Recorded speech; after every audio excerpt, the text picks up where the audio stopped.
నేపాల్ సంక్షోభం మాటున పాకిస్తానీ ఉగ్రశక్తులు యాక్టివేట్ అవుతున్నాయా? భారత్లోకి చొరబడేందుకు సిద్ధమవుతున్నాయా?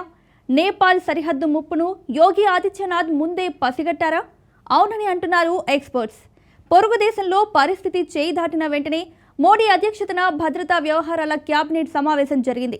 ఈ సమావేశం తర్వాత నేపాల్లో శాంతికి పిలుపునిస్తూ మోడీ ప్రకటన చేశారు. ఆ తర్వాతే 1751 కిలోమీటర్ల సరిహద్దు వెంబడి సశస్త్ర సీమాబల్ దళాలను మోహరించారు.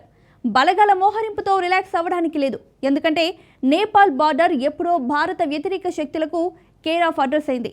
ఇంతకు ఇండో నేపాల్ సరిహద్దులో అసలు ఏం జరుగుతోంది?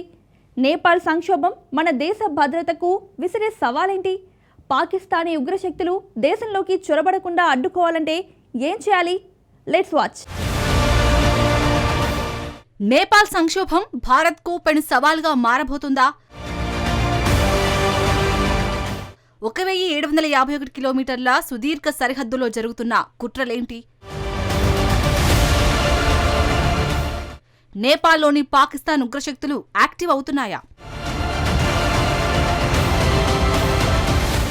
హిమాలయ దేశం నేపాల్ తగలబడిపోయింది. సోషల్ మీడియా వేదికలపై నిషేధంతో మొదలైన జెన్ జెడ్ ఉద్యమం నేతల అవినీతిపైకి మళ్లింది. ప్రభుత్వం రాజీనామా చేయాలని డిమాండ్ చేస్తూ యువత చేసిన ఆందోళనలు హింసాత్మకంగా మారాయి. పార్లమెంట్, సుప్రీంకోర్టు, అధ్యక్షుడు, ప్రధాని నివాసాలు సహా పలువురు మంత్రుల ఇళ్లకు నిప్పు పెట్టారు. మంత్రులపై దాడులు చేశారు. ఆందోళన హింసాత్మకంగా మారడంతో సైన్యం సూచన మేరకు ప్రధాని కేపీ శర్మ ఓలీ సహా పలువురు మంత్రులందరూ రాజీనామా చేశారు. వారిని దేశం దాటించేందుకు సైన్యం ప్రయత్నిస్తుందన్న వార్తలు వచ్చాయి. ప్రధాని రాజీనామా చేసినా ఆందోళనకారులు శాంతించలేదు. దీంతో కాఠ్మాండులో నిరవధిక కర్ఫ్యూ విధించాల్సి వచ్చింది. సైన్యం రంగంలోకి దిగింది. దేశ భద్రత బాధ్యతను చేపట్టింది. ఆందోళనల నేపథ్యంలో కాఠ్మాండులోని త్రిభువన్ అంతర్జాతీయ ఎయిర్పోర్ట్ను మూసేశారు. ఈ పరిణామాల మధ్యే ప్రధాని మోడీ అధ్యక్షతన భద్రతా వ్యవహారాల కేబినెట్ కమిటీ సమావేశమైంది. ఈ సమావేశం ఆ దేశంలో స్థిరత్వం, శాంతి, సౌభ్రాతృత్వాలకు పిలుపునిచ్చింది. ఇది భారత్కు ఎంతో అవసరమని స్పష్టం చేసింది. నేపాల్లో హింస చెలరేగి 19 మంది చనిపోవడం నా హృదయాన్ని గాయపరిచింది. అక్కడి సోదరీమణులు శాంతికి మద్దతుగా నిలవాలని విజ్ఞప్తి చేస్తున్నా అని ప్రధాని మోడీ ట్వీట్ చేశారు. భారత పొరుగు దేశాల్లో అశాంతి నెలకొన్నప్పుడు భద్రతా వ్యవహారాలు కేబినెట్ భేటీ నిర్వహించడం సాధారణ విషయమే. కానీ నేపాల్ విషయంలో మాత్రం సాధారణ విషయం కాదు. ఎందుకంటే నేపాల్ కంట్రోల్లో లేకపోతే మన దేశ భద్రతకు అంతకు మించిన ముప్పు మరేదీ ఉండదు. ఈ విషయం తెలుసు కాబట్టే అత్యవసరంగా భద్రతా వ్యవహారాలు కేబినెట్ భేటీ నిర్వహించారు. ఆ భేటీ తర్వాత 1751 కిలోమీటర్ల పొడవైన సరిహద్దు వెంట సశస్త్ర సీమాబల్ బలగాలు కాపలాను కట్టుదిట్టం చేశాయి. సున్నితమైన పాయింట్లతో పాటు బార్డర్ పోస్టుల వద్ద భద్రతను మరింత పెంచారు. 22 అవుట్ పోస్టుల వద్ద అదనపు బలగాలను రప్పించారు. పోలీస్, ఎస్ఎస్బీ బృందాలు పెట్రోలింగ్ ని తీవ్రతరం చేశాయని ఉత్తరప్రదేశ్లోని బలరాంపూర్ పోలీస్ సూపరింటెండెంట్ చెప్పారు. సశస్త్ర సీమాబల్ అనేది భారత హోం వ్యవహారాల మంత్రిత్వ శాఖ పరిధిలో పనిచేసే 7 కేంద్ర సాయుధ పోలీస్ బలగాలలో ఒకటి. ఇది నేపాల్, భూటాన్లతో భారత సరిహద్దుల రక్షణకు బాధ్యత వహిస్తోంది. చైనా, ఇండియా యుద్ధం తర్వాత స్పెషల్ సర్వీస్ బ్యూరోగా ఏర్పాటైన ఈ దళం 2001లో నేపాల్, భూటాన్ సరిహద్దుల నిర్వహణ బాధ్యత తీసుకున్న తర్వాత సశస్త్ర సీమాబల్గా మారింది. దీని నినాదం సర్వీస్, సెక్యూరిటీ, బ్రదర్హుడ్. ఎస్ఎస్బీ యొక్క ప్రధాన లక్ష్యం సరిహద్దు భద్రత, అక్రమ చొరబాట్ల నిరోధం, గూఢచర్యం, స్మగ్లింగ్ వంటి కార్యకలాపాలను అరికట్టడం, సరిహద్దు ప్రాంతాల్లో జాతీయ భావనలను పెంపొందించడం. భారత నిఘా సంస్థ రాకు సాహుద మద్దతు అందించిన హిస్టరీ కూడా ఈ దళానికి ఉంది. ఇప్పుడు నేపాల్ నుంచి భారత్లోకి ఉగ్రశక్తులు చొరబడకుండా చూసుకోవడమే సశస్త్ర సీమాబల్ అసలు లక్ష్యం. ఈ మిషన్కు ఆపరేషన్ కవచ్ అని పేరు పెట్టారు. కానీ అది అంత ఈజీ మాత్రం కాదు. ఎందుకంటే నేపాల్ సంక్షోభాన్ని అనుకూలంగా మలుచుకోవడానికి భారత వ్యతిరేక శక్తులు 1000 కళ్లతో ఎదురుచూస్తున్నాయి కాబట్టి.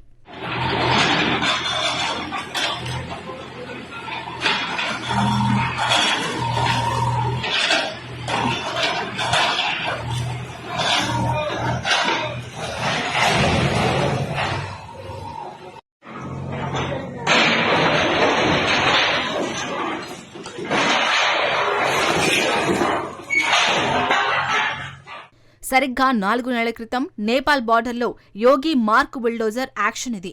ఏకంగా 225 మదర్సాలు, 30 మసీదులు, 25 మజార్లు, 6 ఈద్గాలను బుల్డోజర్లతో తొలగించారు. దీనంతటికీ కారణం పాకిస్తాన్ ఐఎస్ఐ. దేశంలో విధ్వంసం సృష్టించేందుకు ఐఎస్ఐ దశాబ్దాలుగా కుట్రలు చేస్తూనే ఉంది. అందుకు బలహీనంగా ఉన్న భారత సరిహద్దులను వాడుకుంటుంది. మన దేశ సరిహద్దుల్లో ఎలాంటి కంచెలేని సరిహద్దు ప్రాంతం నేపాల్. అందుకే ఈ ప్రాంతాన్ని టార్గెట్ చేసింది. యూపీ, బీహార్, బెంగాల్కు ఆనుకుని ఉన్న ఇండో నేపాల్ సరిహద్దులో గత కొన్ని సంవత్సరాలలో పెరుగుతున్న మసీదులు, మదర్సాలు తీవ్రమైన భద్రతా సమస్యలను కలిగిస్తున్నాయని నిఘా సంస్థలు ఎప్పుడో గుర్తించాయి.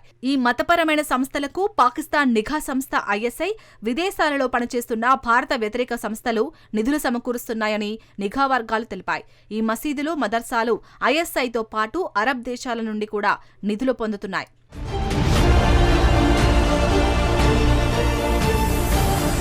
నేపాల్, భారత్ మధ్య కంచె లేకపోవడంతో పాటు ఆ దేశంతో భారత్కు ఎలాంటి అప్పగింత ఒప్పందాలు లేకపోవడాన్ని భారత వ్యతిరేక శక్తులు తమకు అనుకూలంగా మలుచుకుంటున్నాయి. మన దేశంలో విధ్వంసం సృష్టించి నేపాల్ పారిపోవడం చాలా ఈజీ. ఒక్కసారి నేపాల్ వెళితే ఎంతటి ఉగ్రవాది అయినా సేఫ్ జోన్లోకి వెళ్ళినట్టే. ఇదే సమయంలో కంచె వంటి పటిష్ట భద్రత లేకపోవడంతో భద్రతా బలగాల కళ్లుగప్పి భారత్లోకి ఈజీగా ప్రవేశించే అవకాశం ఉంటుంది. ఉత్తరాఖండ్, యూపీ, బీహార్, పశ్చిమ బెంగాల్, సిక్కింలను ఆనుకొని నేపాల్తో 1751 కిలోమీటర్ల సరిహద్దు ఉంది. ఒక్క యూపీ నేపాల్తో 570 కిలోమీటర్ల సరిహద్దు పంచుకుంటుంది. యూపీ సరిహద్దు జిల్లాలైన మహారాజ్ గంజ్, సిద్ధార్థనగర్, బలరాంపూర్, బహ్రాయిచ్, శ్రావస్తి, పిలీభిత్, కిరీలలో మసీదులు, మదర్సాలు, మసీదు కమ్ మదర్సాల నిర్మాణాలు ఎక్కువగా జరిగాయి. ఇటీవల యోగి ఆదిత్యనాథ్ బుల్డోజర్లు వాటినే కూల్చేశాయి.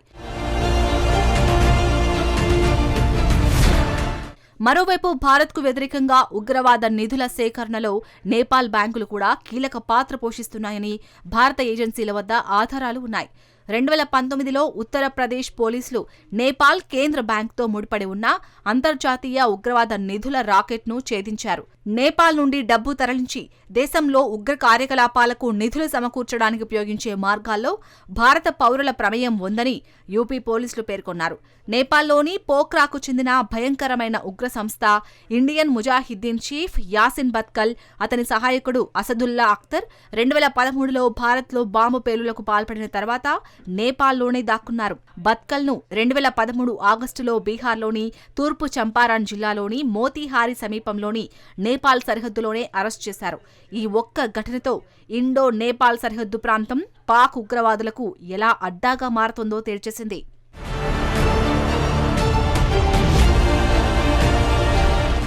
నేపాల్ ప్రశాంతంగా ఉన్నప్పుడే భారత వ్యతిరేక శక్తులు ఇష్టారీతిన రెచ్చిపోయాయి. అలాంటిది దేశం తగలబడుతున్న ఈ సమయంలో ఏ రేంజ్లో రెచ్చిపోతాయో ప్రత్యేకించి చెప్పాల్సిన అవసరం లేదు. పైగా ఆపరేషన్ సింధూర్తో భారత్ కొట్టిన దెబ్బకు ప్రతీకారం తీర్చుకోవాలన్న కసితో పాకిస్తాన్ నిఘా సంస్థ ఐఎస్ఐ ఉంది. ఆ సంస్థే నేపాల్ సరిహద్దుల్లో అంతులేని కుట్రలు చేస్తుంది. ఇవన్నీ తెలుసు కాబట్టే నేపాల్లో పరిస్థితులు అదుపు తప్పిన గంటలోనే భద్రతా వ్యవహారాల కేబినెట్ భేటీ నిర్వహించి ఆపరేషన్ కవచ్ పేరుతో పవర్ఫుల్ దళాలను సరిహద్దులో భారీ ఎత్తున మోహరించారు. నేపాల్లో పరిస్థితులు కంట్రోల్లోకి వచ్చే వరకు ఈ దళాలు పూర్తి సన్నద్ధతతో వ్యవహరించాల్సిన అవసరం ఉంది. ఏమాత్రం అలసత్వం వహించినా దేశంలోకి ఉగ్రశక్తులు చొరబడే అవకాశాలు లేకపోలేదు. నేపాల్ సరిహద్దుల్లో ఏం జరుగుతుందో తెలుసు కాబట్టే యూపీ సీఎం యోగి ఆదిత్యనాథ్ సైతం బుల్డోజర్లను రంగంలోకి దింపారన్నది నిజం. తాజా పరిణామాలను చూస్తే అర్థమవుతుంది. ఏది ఏమైనా నేపాల్ సంక్షోభాన్ని క్లోజ్గా మానిటర్ చేయాల్సిన ఆవశ్యకత అయితే ఉంది.